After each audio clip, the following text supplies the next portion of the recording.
Hi hello ನಮಸ್ಕಾರ. ಎಲ್ಲರೂ ಹೇಗಿದ್ದೀರಾ? ಚೆನ್ನಾಗಿದ್ದೀರಾ? ನಾವು ಚೆನ್ನಾಗಿದ್ದೀವಿ. ನೀವೆಲ್ಲರೂ ಚೆನ್ನಾಗಿದ್ದೀರಾ ಅಂತ ಹೇಳ್ತಾ ಇವತ್ತು ಮಾರ್ಚ್ 22 ನಮ್ಮ ವೆಡ್ಡಿಂಗ್ ಡೇ. ಹಂಗಾಗಿ ನನ್ನ ಮಗಳು ನಾವೇನು ಸೆಲೆಬ್ರೇಟ್ ಮಾಡ್ಕೊಳ್ಳಲ್ಲ. ಅವಳು ಮಗಳು ಬಂದರೆ ಮಾತ್ರ ಮಾಡ್ತಾ ಇರ್ತಾರೆ. ನನಗೆ ಗೊತ್ತೇ ಇಲ್ಲ ಈ ಥರ ಎಲ್ಲ ಮಾಡ್ತಾರೆ ಅಂತ. ಆವತ್ತು ನಾನು ಶನಿವಾರ ಎಲ್ಲ ಬೆಳಗ್ಗೆ ಎದ್ದು ಬೇಗ ಸ್ನಾನ ಎಲ್ಲ ಮಾಡಿ ಪೂಜೆ ಎಲ್ಲ ಮಾಡಿಬಿಟ್ಟು ನನ್ನೆಲ್ಲ ಒರೆಸಿ ಪೂಜೆ ಎಲ್ಲ ಮಾಡಿಬಿಟ್ಟು ನಾನು ಕೆಲ್ಸಕ್ಕೆ ಹೋಗಿದ್ದೆ. ನಾನು ಬರೋಷ್ಟೊತ್ತಿಗೆ ನನ್ನ ಮಗಳು ಸರ್ಪ್ರೈಸ್ ಕೊಟ್ಟಿದ್ದಾರೆ ನನಗೆ.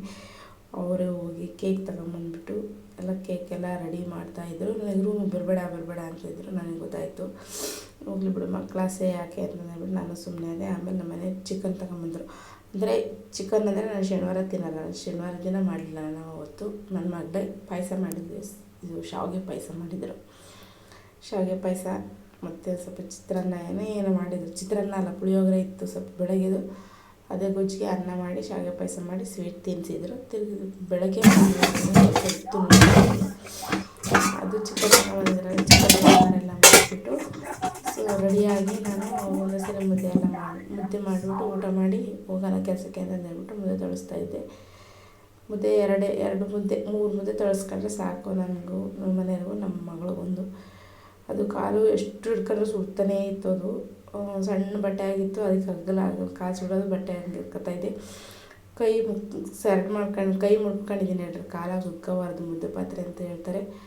ನಾನು ಮುದ್ದೆ ಎಲ್ಲ ತೊಳೆಸಿದ ಮೇಲೆ ಕೈ ಮುಕ್ಕೊಂತೀನಿ ಮುದ್ದೆಗೆ ಪಾತ್ರೆಗೆ. ಮುದ್ದೆ ಎಲ್ಲ ತೊಳೆಸಿ ಬಿಸಿ ಮುದ್ದೆ ಊಟ ಮಾಡಿದರೆ ಚಿಕನ್ ಸಾರಿಗೂ ಬಿಸಿ ಮುದ್ದೆಗೂ ಅದ್ರಿಗೆ ಕೋಲ್ಡ್ ಬೇರೆ ಆಗಿಬಿಟ್ಟಿದೆ ನನಗೆ.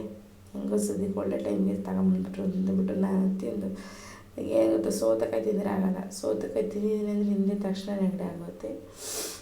ಆ ಸೌತೆಕಾಯಿ ನೋಡಿದ್ರೆ ತಿನ್ನಬೇಕು ಅನ್ನಿಸ್ತೈತೆ. ಜೀವ ತಡೆಯೆಲ್ಲ ತಿಂದ್ಬಿಡ್ತೀನಿ. ಈ ಥರ ನೆಗಡಿ ಆಗ್ತೈತೆ. ಆದರೂ ಅನ್ಭವಿಸ್ಕೊಂಡು ತಿನ್ನತೀನಿ.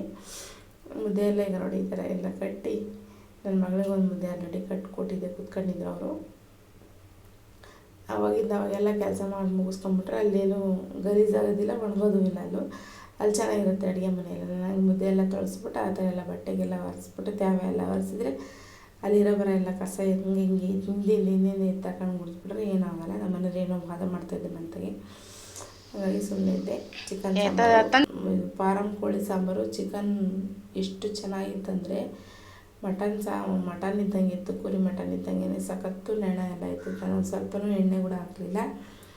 ಅದು ಎಣ್ಣೆ ಎಲ್ಲ ಮೇಲೆ ತೇಲಾಡ್ತಾಯಿತ್ತು. ಆದರೆ ಏನು ಗೊತ್ತೇ, ನನ್ನ ಮಗಳಿಗೆ ಮಾತ್ರ ನಮ್ಮ ಮನೆಯವ್ರು ಮಾತ್ರ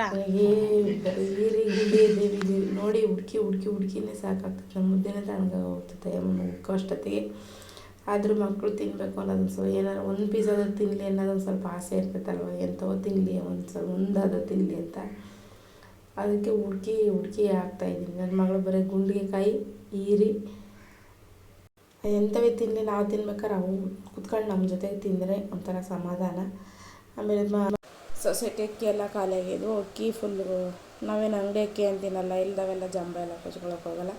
ಆದರೆ ನಮ್ಗೆ ಅದು ಅಷ್ಟು ಇಷ್ಟನೂ ಆಗೋಲ್ಲ. ಏನೋ ತಂದರೆ ಚಿತ್ರಾನ್ನ, ಪುಳಿಯೋಗರೆ, ಪಲಾವ್ ಅಷ್ಟು ಬಿಟ್ಟರೆ ಅದು ಏನೋ 2 ತಿಂಗಳಿಗೂ 3 ತಿಂಗಳಿಗೂ ಹಂಗೆ ಒಂದು 5 kg ತರಿಸ್ತಾ ಇರ್ತೀನಿ ಅಷ್ಟೇ, ಇಬ್ಬರಿಗೋಸ್ಕರ ಇನ್ನೇನು ಅಂತ.